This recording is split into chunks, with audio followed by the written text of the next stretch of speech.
Одлично прашање. Ви благодарам за истото. Целата поента на раното откривање на карциномот на дојка е да го откриеме кога тој не покажува никакви симптоми. Тука тоа ги одговорот на вашето прашање многу директно, а тоа е чекајќи го симптомот, било каков, дали ќе биде тоа грудка, течење на некаков секрет, крвав, безбоен од градата, болка, тоа веќе не значи рано откривање на карциномот на дојка. Би сакала да порачам и да ги охрабрам сите жени, тоа е нашата цел и задача на сите ние кои што се занимаваме со оваа работа, да доаѓаат на прегледи редовни пред да чувствуваат симптоми, односно да започнат кога е тоа веќе времето. Кога е времето? Низ народот се уште кружи она забелешка дека жена под 40 години не треба да прави прегледи и дека никако не сме да прави мамографија под 40 години.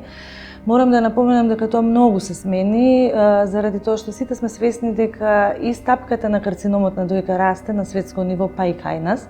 Меѓутоа, она што е позастрашувачко не е самиот раст на стапката на карциномите на дојка, туку е редистрибуцијата на она во кои периоди почесто се јавува.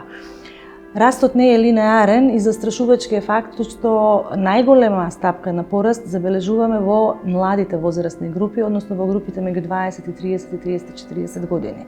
Од тука произлегува фактот дека мора нешто и ние да смениме во нашата тактика и стратегија.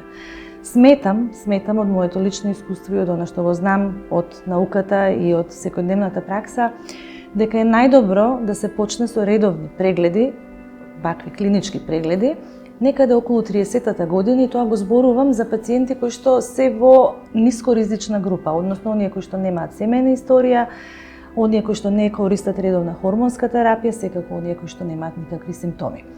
Со тоа што во тој период би започнале само со ултразвучниот преглед, а исто така препораките за мамографија претрпеа мали промени, па велиме меѓу 36-та и 40-та година, во зависност од тоа дали жената родила или не и каква е телесната маса, бидејќи знаеме дека и телесната маса е еден од ризик факторите за зголемената телесна тежина, еден од ризик факторите за појава на карцином на дојка, се одлучуваме кога точно во тој период, во таа временска рамка ќе почнеме со мамографија.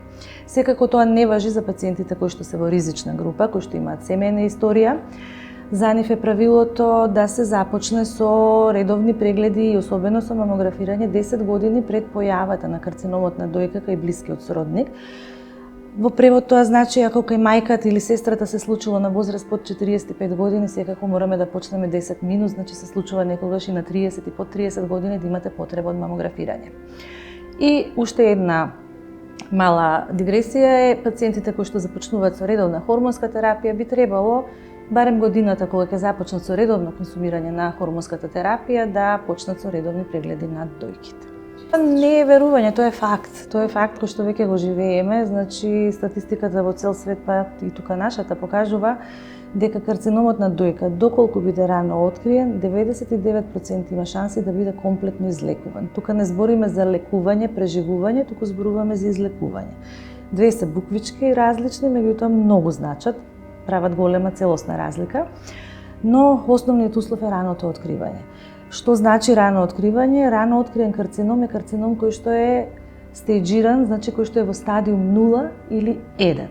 Сега за жал во Македонија бројот и процентот на пациентки кои што се дијагностицирани во тие рани стадиуми многу се разликува во однос на светската статистика. Значи ако светските статистики велат дека развиените земји се стасани до некаде 75-6% рано откриени карциноми, од сите дијагностицирани карциноми се рано откриени во рана фаза, кај нас е некако обратна таа статистика.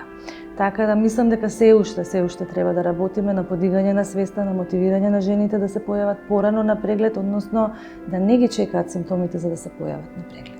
Во ризик факторите за појава на малигните болести, па вклучително на тоа и на карциномот на дојка, набројани се повеќе, значи има преку десетина на таа листа.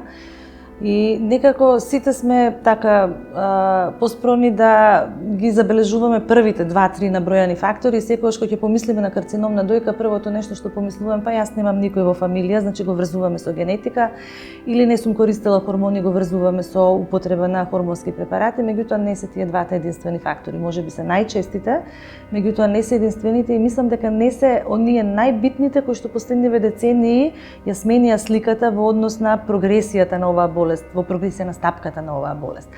Во ризик факторите, од оние општите што велиме ние, набројани се многу. Значи, здравиот начин на живот во смисол редовна физичка активност, намалено ниво на стрес или контрола на стресот, неконсумација на алкохолни пијалоци, здрав воздух, чиста средина, сето тоа е многу битно. Се уште нема доволно студии кои што би укажале дека баш овие фактори се најзначајни. Меѓутоа, ако здраворазумски се обидеме да анализираме што се смени овие 20 на години, особено на нашиот простор, тука на Балканот, меѓутоа и секаде во светот, таа стапката на карциноми толку нагло ни порасна, па ни се смени и нели редистрибуцијата кога се појавуваат на порана возраст, генетиката не ни се смени. Ниту пак се смени консумацијата, употребата на хормонски препарати. Ниту имаме повеќе инвитра, ниту имаме повеќе користење на контрацептивни терапии. Она што се смени во нашето живење последните 2 децении, според мене, а мислам и според науката, е нивото на стрес кој што секојдневно го живееме и нивото на загадување кој што секојдневно го преживуваме, да кажам. И не би се согласила дека се тоа општи фактори и дека треба да подигнеме раменици, да речеме, па јас не можам ништо да направам за ова. Сите можеме да направиме и како единки, и како општество, значи можеме да влијаеме и на нивото на стресот и секако мора да почнеме да влијаеме на нивото на загадување.